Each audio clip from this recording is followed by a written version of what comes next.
Hello and welcome to the final recap episode of the Porsche Esports Sprint Challenge Canada. My name is Sam Fellows and I've raced with Porsche Canada in the real world. And now the virtual one too. On July 30th, we finished the fourth and final race for this inaugural season of the Porsche Esports Sprint Challenge Canada. This season was very competitive and showcased some of the best sim racing we've seen to date. In this episode, we'll be looking at race 3 and 4 highlights, interviewing our series champion, and answering some questions from the sim racing world.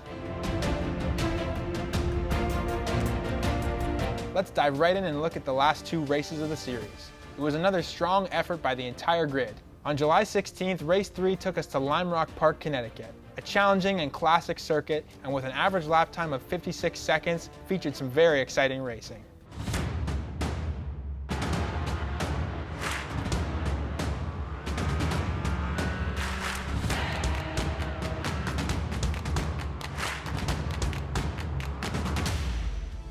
Taking the top step once again was Brandon Hawken in the number 99. William Levesque was in second in the number 144, and Giovanni Romano in the 337 rounded out the podium. On July 30th, the flag dropped on race 4 at one of Canada's crown jewels of motorsport, Circuit Gilles Villeneuve in Montreal, Quebec.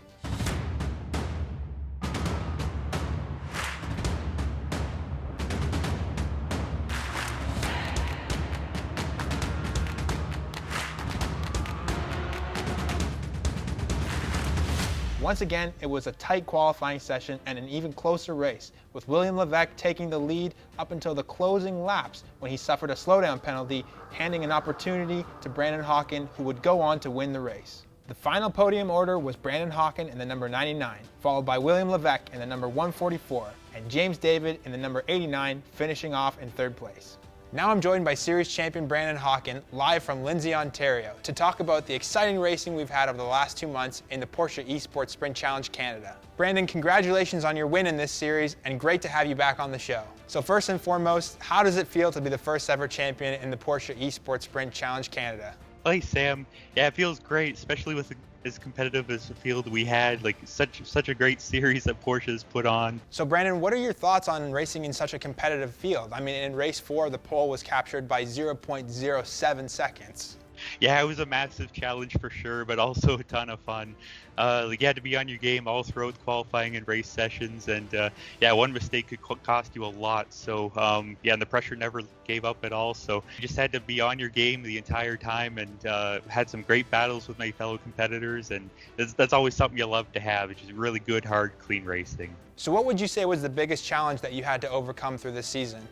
Probably the biggest one was the number 144 car. I mean, Levesque was super quick every race, and he kept me on my toes all throughout the series. The slowdown penalties at Montreal were huge, so yeah, it was just a matter of like taking as much curb as you could to remain fast, but without going over that line to get the penalty. So that was also a really tough challenge. I got cut out by a couple of those myself, so I feel your pain. Oh yeah, like I had a lot of trouble in the practice races. So out of the 4 tracks that we raced at, what was your favorite one? Well, Canadian Tire Motorsport is probably my favorite track in this series. It's my home track. I spent like countless hours on the kart track just outside of Turn 8. Used to watch the cars go around there all the time. Just something about it just clicks with me. Moss Corner is one of my favorite corners to drive, and but yeah, like same with like Watkins Glen, Lime Rock, Montreal. They're all amazing tracks. It was really great to run them in the series. Well, I'm with you. CTMP is my favorite too. I may be biased, oh but yeah, it's my favorite. Yeah. What's one piece of advice you'd give to the viewers and fans out there to help them go faster in the sim? Well, I just say just keep practicing, you know, yeah, try following faster drivers, picking up on what they're doing, you know, find out what your limits are, try not to go past those in race situations. Of course, don't let that stop you from experimenting and trying different lines, breaking points, etc. But yeah, just keep playing around till you find what suits you best, and once you find that point, just work on doing that consistently over and over. Well, it's funny that you mentioned following faster drivers, because I tried to follow you a few times in practice and it didn't work out so well. I could not keep up with you, so I got some work to do for sure. So what will be your strategy going into future Porsche Esports Sprint challenges? I feel like I'll just try and keep doing what I've been doing. Just try not to let anything get to me. Just keep doing the same laps over and over again. Of course, practice is really important, so you got to continue to do that. And yeah, I'm really looking forward to the next one, whenever it may be. I couldn't have said it any better myself, Brandon. Once again, thank you very much for coming on the show. Congrats on being our series champion, and I'm looking forward to racing with you, hopefully in the future. Thanks so much, Sam. Sure will. And thank you guys for having me on the show. Everybody involved in making the series possible. It's been a great time.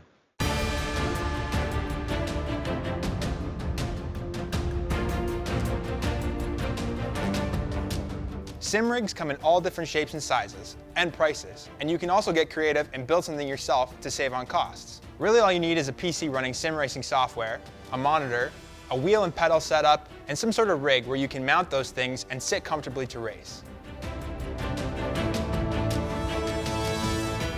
You don't necessarily have to always be winning to enjoy sim racing. There's millions of drivers online at any given time, so the software will match you up with drivers in your skill bracket.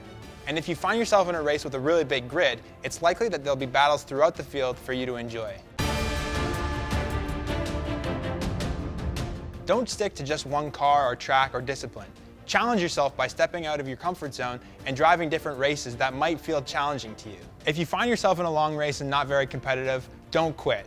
Just hunker down and make laps. I promise you will learn something by the end of that race that will make you more competitive for the next one. For someone just starting out in sim racing, the Porsche 718 Cayman GT4 Clubsport is a great car to learn on. It teaches you to be smooth, precise, not to overdrive corners, and you also have the benefit of neutral balance from the mid-engine configuration. Not to mention the driver aids like ABS and traction control, which makes life a little bit easier when you're just starting out. Thank you for joining us on this final episode of Porsche Esports Sprint Challenge Canada coverage. We are happy to have brought you some awesome sim racing action from this season. Are you interested in participating in future events? Join us on the Porsche Canada Facebook and Instagram pages for updates. In the meantime, keep working on those smooth racing lines.